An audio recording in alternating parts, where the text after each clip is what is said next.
My name is Nora. I am 28 years old. I live in a small apartment in London. I work as a librarian. My life is simple.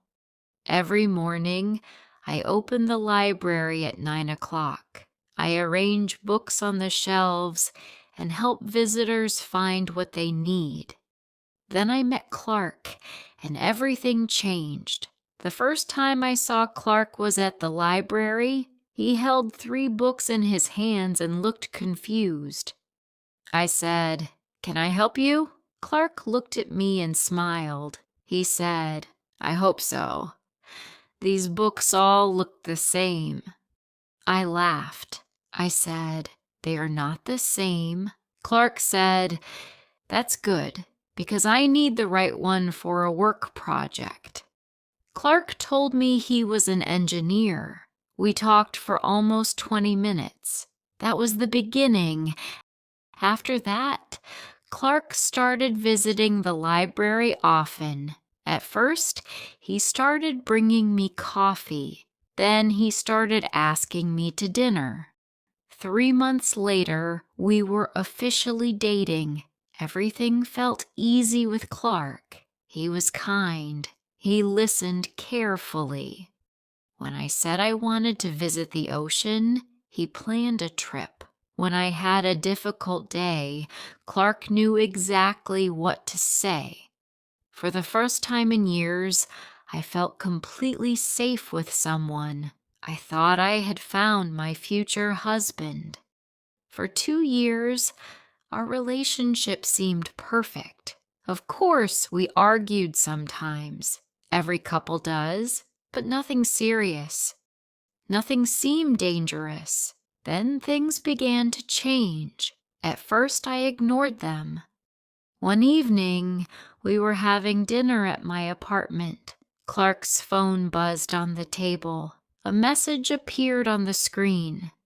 I was not trying to read it, but one sentence caught my attention.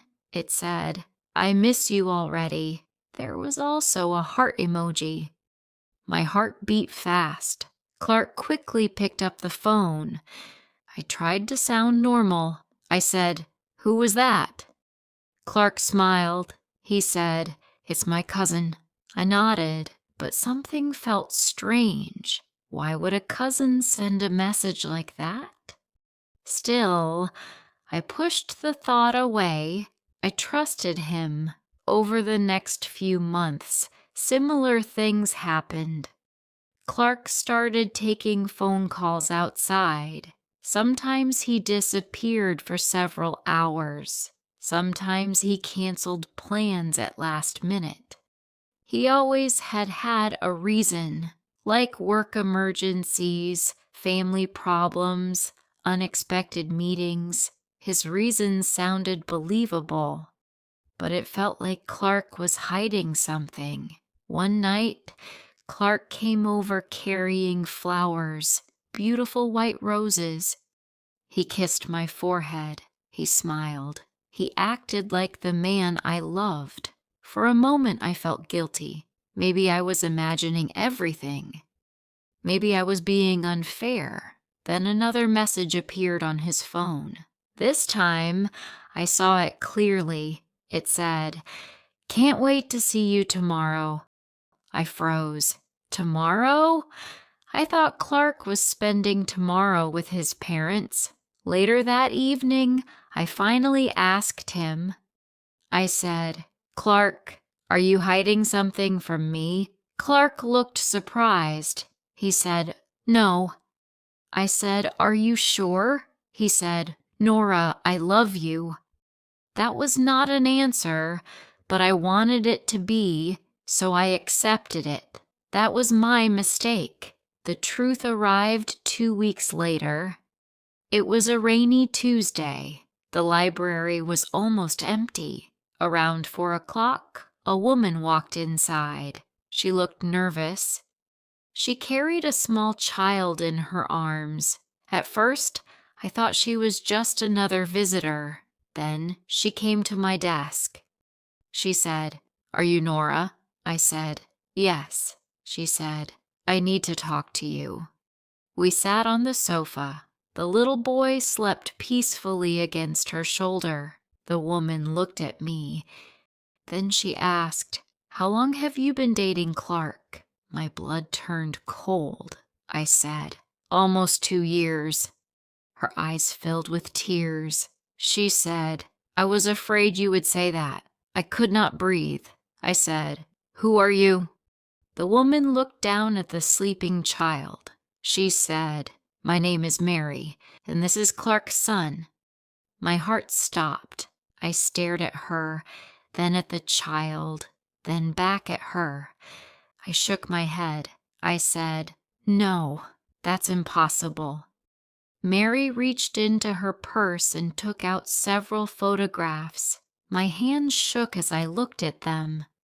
There was Clark holding the child, smiling, playing in a park, celebrating birthdays, standing beside Mary. They looked like a family, a real family. My entire body felt numb. Mary said, "We've been together for 5 years." 5 years? I felt sick. I had known Clark for only 2 years. That meant she came first. That meant he had been lying from the beginning.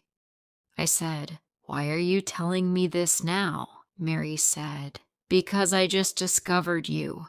I found messages on his phone." Suddenly, everything became clear. Clark had not been choosing between two women. He had been lying to both of us. Mary looked sad. She said, "I thought I was the only woman in his life."